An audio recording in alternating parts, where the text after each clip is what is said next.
कि देश में लोकसभा में चुनाव होने का समय अब बहुत नज़दीक आ गया है, जिसके चलते सत्ताधारी गठबंधन व विपक्षी गठबंधन की अर्थात एनडीए व परिवर्तित किए गए यूपीए की बैठकों का भी काफ़ी दौर चल रहा है। हालांकि इस मामले में हमारी पार्टी भी कोई पीछे नहीं है, बल्कि इन चुनावों की तैयारी को लेकर पिछले कुछ समय से पूरे देश में पार्टी की छोटी छोटी बैठकें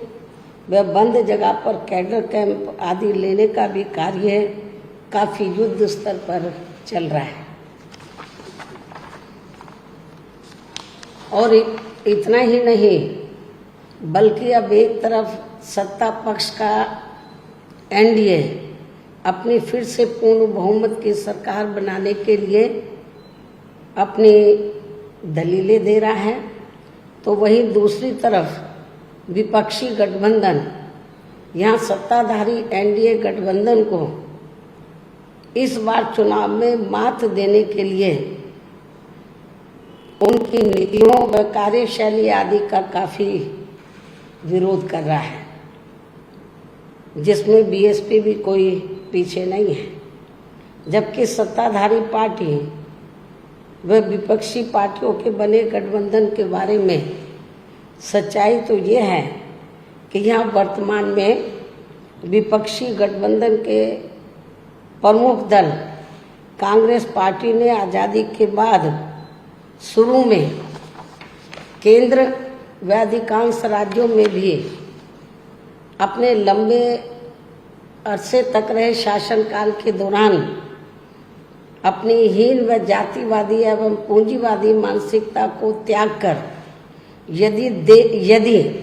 देश व आम जनहित में तथा कमजोर वर्गों के हितों में भी पूरी ईमानदारी से कार्य किया होता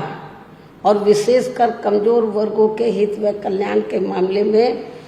परम पूज्य बाबा साहब डॉक्टर भीमराव अंबेडकर की सलाह को भी मान लिया होता, तो फिर ना तो बाबा साहब को अपने कानूनी मंत्री पद से उस समय इस्तीफा देना पड़ता तथा ना ही आगे चलकर कांग्रेस पार्टी को केंद्र व अधिकांश राज्यों की भी सत्ता से बाहर होना पड़ता तथा ना ही फिर कमजोर वर्गों के लोगों को मजबूरी में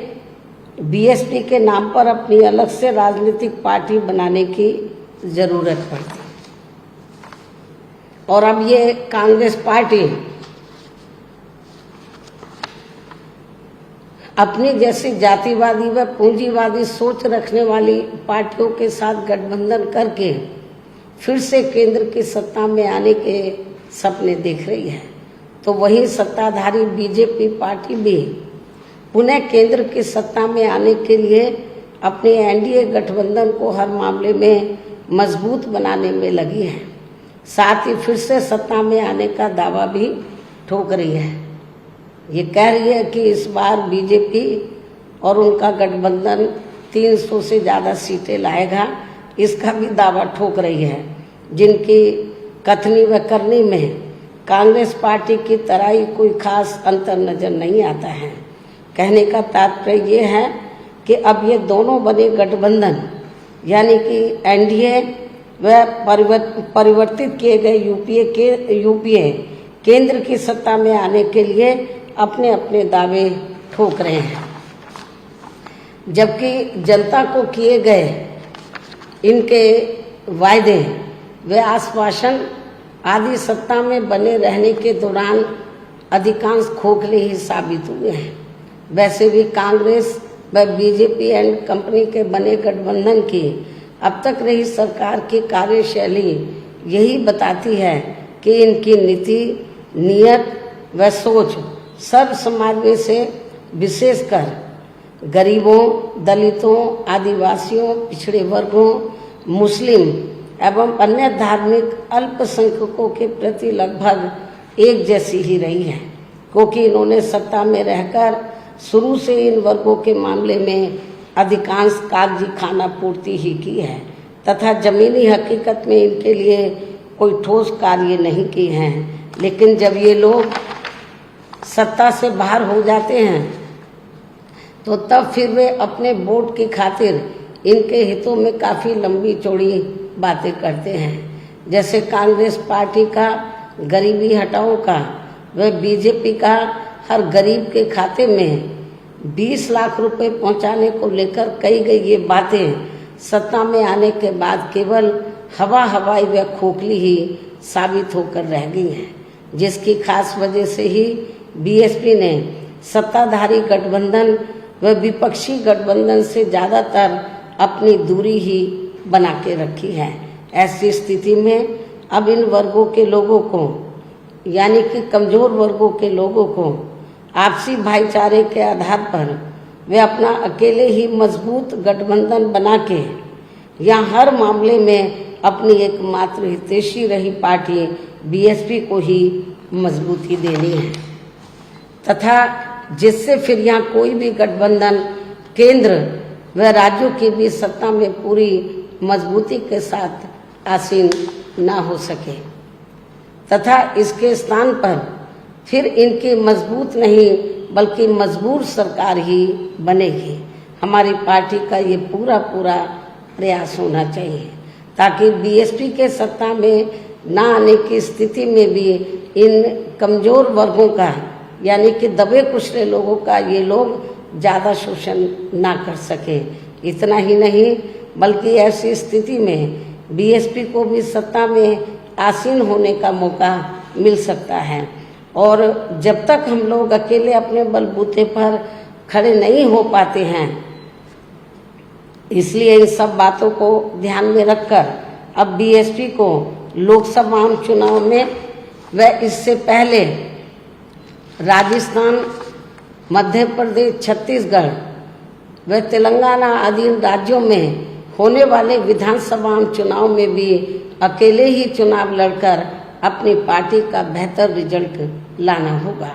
लेकिन बीएसपी पंजाब, हरियाणा आदि इन राज्यों में वहाँ की रीजनल पार्टियों के साथ मिलकर जरूर चुनाव लड़ सकती है, बशर्ते अब वर्तमान में उनका एनडीए व परिवर्तित किए गए यूपीए से भी कोई संबंध नहीं होना चाहिए। इसके साथ ही पार्टी के लोगों को हर स्तर पर सत्ताधारी गठबंधन व विपक्षी गठबंधन के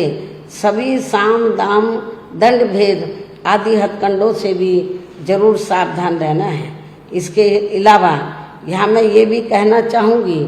कि देश में लगातार बढ़ रही कमर तोड़ महंगाई, अति गरीबी व बेरोजगारी आदि की इन गंभीर समस्याओं के प्रति केंद्र के उत्तरदायित्व को लेकर कल से शुरू हो रहे संसद के मानसून सत्र में जवाबदेही का लोगों को काफ़ी बेसब्री से इंतजार है। किंतु मणिपुर में जारी चिंतनीय हालात, हिंसा व सुरक्षा ही अब नया मुद्दा बन गया है। किंतु इन समस्याओं के प्रति भाजपा का रवैया अब तक व्यापक जनहित का कम तथा अपने राजनीतिक स्वार्थ का ज़्यादा देखने को मिल रहा है, जिस कारण देश से जुड़े इन मामलों का जटिल बने रहना अति दुखद है। जबकि देश की प्रगति लोगों की उन्नति में ही निहित है, जिस पर पूरा ध्यान केंद्रित करने की भी सख्त ज़रूरत है। और अब लोकसभा चुनाव से पहले संसद में सरकार व विपक्ष का रवैया तकरार, आरोप प्रत्यारोप व जिम्मेदारी से भागने का नहीं बल्कि इन ज्वलंत जन समस्याओं को दूर करने संबंधी समाधान का होना चाहिए, क्योंकि इस समय समस्त गरीब एवं मेहनतकश जनता का जीवन काफ़ी दुखी व त्रस्त है, जिनकी सही से चिंता करना सभी का दायित्व भी बनता है। अंत में अब मैं अपनी बात यहीं समाप्त करती हूँ। धन्यवाद। जय भीम व जय भारत। नमस्कार, मैं हूं मानक गुप्ता। अगर आपको हमारा ये वीडियो पसंद आया हो तो इसे लाइक और शेयर जरूर करें और हाँ, हमें सब्सक्राइब और फॉलो करना ना भूलें ताकि आप देश और दुनिया की कोई खबर मिस ना करें। तो जुड़े रहिए हमारे साथ और देखते रहिए News 24।